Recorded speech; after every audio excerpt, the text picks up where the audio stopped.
Dişli çarkları ölçme. Dişli çarklar eksenleri birbirine yakın, birbirini kesen veya birbirine paralel miller arasında hareket ve güç ileten, üzerinde eşit aralıklı ve özel profiller bulunan silindirik veya konik yüzeyli elemanlara dişli çark denir.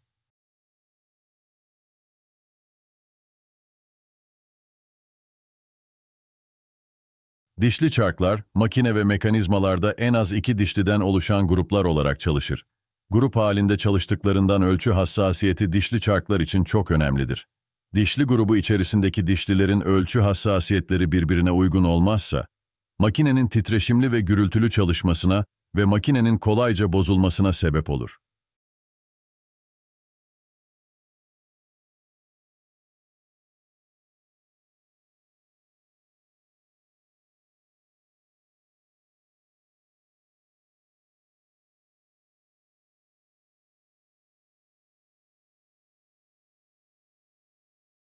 Dişli çarkların sınıflandırılması.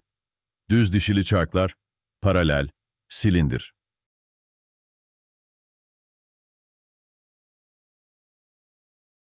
Helis dişli çarklar, paralel çapraz, silindir.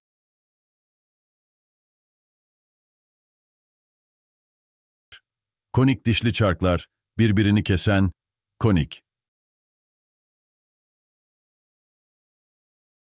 Sonsuz vida ve karşılık dişlisi, çapraz, silindir.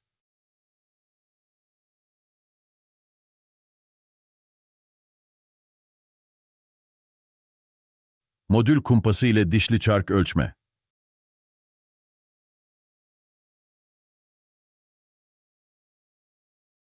Modül kumpasları, dişli çarkların diş genişliği ve diş üstü yüksekliğinin ölçülmesinde ve kontrolünde kullanılmaktadır.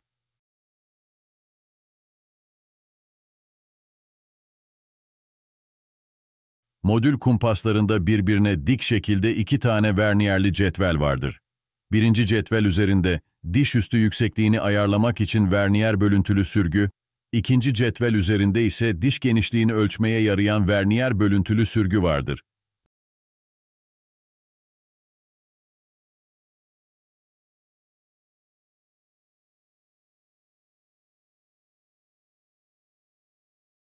Modül kumpaslarının ölçme hassasiyeti 1'in E50, 0,02 milimetredir.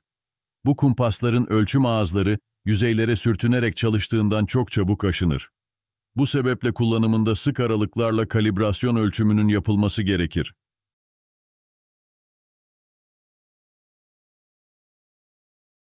Yapılan ölçümler sonrası, dişli çark hesaplama formülleri kullanılarak, dişli modülü ve gerekli diğer ölçüler hesaplanır.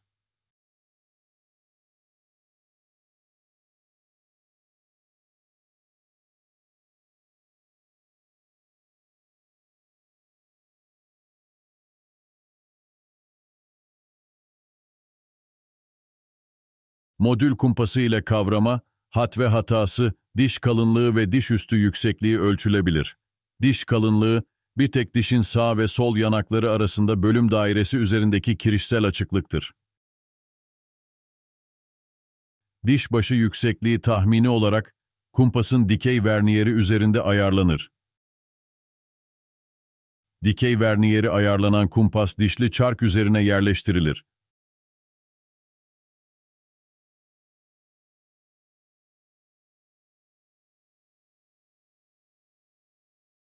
Daha sonra yatay eksende diş kalınlığı ölçülür. Ölçülen diş kalınlığı, varsa dişli tablosu üzerinden, yoksa gerekli hesaplamalar yapılarak kontrol edilir. आपका अपना YouTube channel IT technical zone में आपका हार्दिक स्वागत है। प्रिय विद्यार्थियों, आज हम सीखेंगे गियर टूथ वर्नियर कैलिपर के बारे में। गियर टूथ वर्नियर कैलिपर ये क्या होता है, कहाँ पे इसका प्रयोग किया जाता है, कौन से मेटल का ये बना होता है और किसी भी गियर का जो टीथ यानी जो दांता होता है इस वर्नियर कैलिपर से उसका साइज कैसे लिया जाता है, तो कंप्लीट इस वीडियो इस टॉपिक में सीखेंगे। तो आइए जानते हैं स्टेप बाय स्टेप।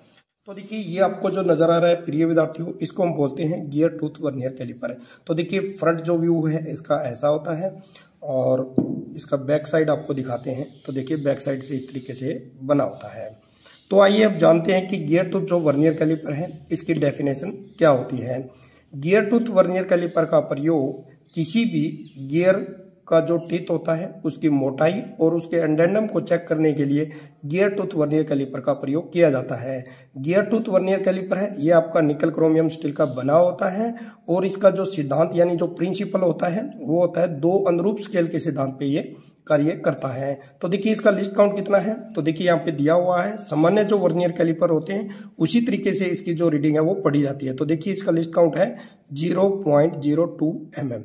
ठीक है, तो आइए अब जानते हैं कि ये जो वर्नियर कैलिपर है आपका, इसके मेन जो पार्ट यानी जो भाग है वो कौन कौन से होते हैं। तो देखिए सबसे पहले इसकी ये जो जा है इसको हम फिक्स जा बोलते हैं। देखिए फिक्स है ना यहाँ से, तो देखिए फिक्स है। और ये कौन सी है, मूवेबल जा। ठीक है, फिक्स जा, मूवेबल जा। और 2 यहाँ पे रीडिंग लॉकिंग स्क्रू है। रीडिंग को लॉक करने के लिए ये दोनों जो स्क्रू है इनका प्रयोग किया जाता है। और यहाँ पे एक लगा हुआ है फाइन एडजस्टिंग स्क्रू। ठीक है ना, जो कि जो रीडिंग हम लेते हैं तो यहाँ से भी हम उस रीडिंग को एडजस्ट कर सकते हैं। उसके बाद में देखिए 2 ग्रेजुएशन इसके ऊपर है। तो देखिए इसको हम बोलते हैं ऊपर वाले को वर्नियर स्केल। ठीक है ना, जिसपे देखिए 0, 1, 2, 3, 4, 5, 6, 7, 8, 9, 0 ये क्या आपकी वर्नियर स्केल। और नीचे वाली क्या है आपकी मेन स्केल। ठीक है ना, सेम इसी तरीके से इसका इस साइड के अंदर भी बना होता है। तो देखिए इसमें ये पूरी की पूरी क्या है, मूवेबल स्केल है। ये जा नहीं है, क्या है, मूवेबल स्केल। इस स्केल के ऊपर भी देखिए 2 यहाँ पे रीडिंग लॉकिंग स्क्रू लगे हुए हैं। और इस साइड के अंदर क्या है, ये भी आपका फाइन एडजस्टिंग स्क्रू है। उसके बाद में देखिए यहाँ पे देखिए जो रीडिंग जो दी गई है, तो देखिए 0, 1, 2, 3, 4, 5, 6, 7, 8, 9, 0 ये कौन सी स्केल है, ये आपकी वर्नियर स्केल है। और नीचे वाली कौन सी है, ये आपकी ये वाली, ये है मेन स्केल। दोनों सेम ही पढ़ी जाती है क्योंकि 2 साइज हम इस गियर टूथ वर्नियर कैलिपर से लेंगे। एक तो हम टीथ यानी जो दांता है उसकी हमें मोटाई चेक करेंगे। दूसरा हम रीडिंग कौन सी चेक करेंगे, उसका जो टीथ का जो एडेंडम जो है वो इस कैलिपर के द्वारा चेक किया जाता है। तो आइए अब जानते हैं कि इस कैलिपर के द्वारा किसी भी गियर का जो टीथ होता है उसका साइज इस कैलिपर से कैसे लिया जाता है। सबसे पहले प्रिय विद्यार्थियों देखिए मैंने एक सपर गियर यहाँ पे लिया हुआ है। तो इसके जो टीथ जो बने हुए हैं, जो दांते जो बने हुए हैं, इनका साइज है वो कैसे चेक किया जाता है गियर टूथ वर्नियर कैलिपर से। तो देखिए गियर मैंने यहाँ पे ऐसे रख दिया है। ठीक है, तो कैसे लगाना होता है इसको, तो देखिए ये जो जा जो है तो इस तरीके से ये जो टीथ जो है आपका इस तरीके से जूम करेंगे हम इसको। तो देखिए इसके अंदर देखिए प्रिय विद्यार्थियों जो गियर टूथ जो वर्नियर कैलिपर मैंने लगाया हुआ है ये इसके एडेंडम के ऊपर लगाना है, न कि इसके डिडेंडम पे। एडेंडम किसको बोलते हैं, जो आपका पिच सर्कल होता है। ठीक है ना, तो देखिए पिच सर्कल कहाँ पे है, यहाँ पे है। इस टीथ के ऊपर क्या है आपका पिच सर्कल। पिच सर्कल के बिल्कुल जहां पे इसका पिच सर्कल होता है वहीं तक आपको ये वर्नियर कैलिपर लगाना होता है। उसी के अकॉर्डिंग इसका साइज लिया जाता है। तो देखिए मैंने इसको फिक्स कर दिया है। ठीक है, तो देखिए ये जो रीडिंग है यहाँ पे इसको एक बार यहाँ से लॉक करना है। उसके बाद देखिए ये जो टेपर सा बना हुआ है इसको ऐसे दबाना है, प्रेस करना है। तो देखिए हो गया ना। अब इस यहाँ से जो लॉकिंग स्क्रू इसको हम लॉक कर देते हैं। और आइए अब पढ़ते हैं इसके ऊपर जो रीडिंग जो दी गई है वो कितनी है। तो देखिए अब इसकी रीडिंग जो है हम देखेंगे कि भी कितना इसका साइज है वो खुला हुआ है। देखिए ये वाली जो रीडिंग है वो क्या शो करेगी, टीथ की मोटाई यानी थिकनेस चेक करेगी। ठीक है ना, थिकनेस चेक करेगी। तो देखिए थिकनेस कितनी है इसकी, तो देखिए ये आपकी कौन सी है, ये वाली, इसको हम बोलते हैं आपकी वर्नियर स्केल। और नीचे वाली कौन सी है, मेन स्केल। तो देखिए मेन स्केल पे हम mm पढ़ते हैं। पहले कितने mm खुले हुए हैं, देखिए 1, 2, 3 और 4 mm आपके क्या है ऑलरेडी कंप्लीट खुले हुए हैं। तो पहले हम लिख लेते हैं ऐसे 4 फिर पॉइंट। अब आपको एक ऐसी रेखा ढूंढनी है जो कि वर्नियर स्केल और मेन स्केल की बिल्कुल एक सीध में होगी। ठीक है ना, तो देखिए यहाँ पे 2 वाली जो लाइन है ये वाली 2 वाली तो बिल्कुल एक सीध में है। ठीक है ना। तो देखिए 0 से लेके 2 के बीच में कितनी लाइनें हैं, 10 लाइनें हैं। 10 को कितने से मल्टीप्लाई करेंगे, 0.02 से, तो कितना हो जाएगा, 20 हो जाएगा। तो यहां पे कर देते हैं 20 mm। तो ये क्या हो गया, टीथ की क्या हो गई यहाँ पे, थिकनेस। तो आइए पढ़ते हैं इसके एंडेंडम की जो लंबाई है वो कितनी है। तो देखिए इसमें ये आपकी कौन सी है, मेन स्केल और ये वर्नियर स्केल। सबसे पहले देखते हैं कि मेन स्केल के कितने भाग हैं, 1 mm, 2 mm और 3 mm। तो यहां पे लिख देते हैं 3 mm, ठीक है ना। तो अब देखते हैं पॉइंट। अब पॉइंट में एक रेखा ऐसी मिलेगी जो कि वर्नियर स्केल और मेन स्केल के एक सीध में मिलेगी। तो देखिए आपको नजर आ रही होगी लाइन कोई, देखिए 7 वाली, कौन सी लाइन है, ये वाली।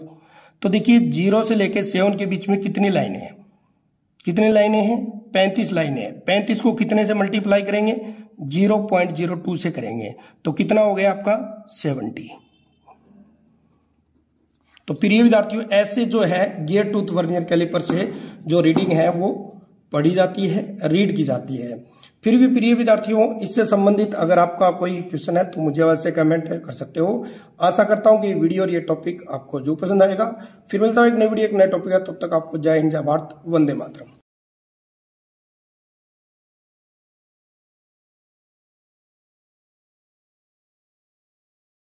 Modül mikrometresi ile dişli çark ölçme. Modül mikrometresi ile birden fazla diş ve boşluğunu kapsayan iki paralel yüzey arasındaki açıklık ölçülebilir. Bu ölçü ile dişlinin hat ve hataları ve profil hataları tespit edilir. İmalat esnasında yapılan birkaç ölçümle dişlinin tespit edilen toleranslar içinde olup olmadığı kontrol edilebilir. I'm Dan Benhart, Product Support Specialist at Mitutoyo America Corporation. This is our disc micrometer. It's useful for measuring root tangent length of gears and for measuring easily deformed workpieces such as rubber or paper sheets. With this micrometer, we can measure both root tangent length of gears and gear processing equipment, as well as film and sheet thickness for rubber and paper.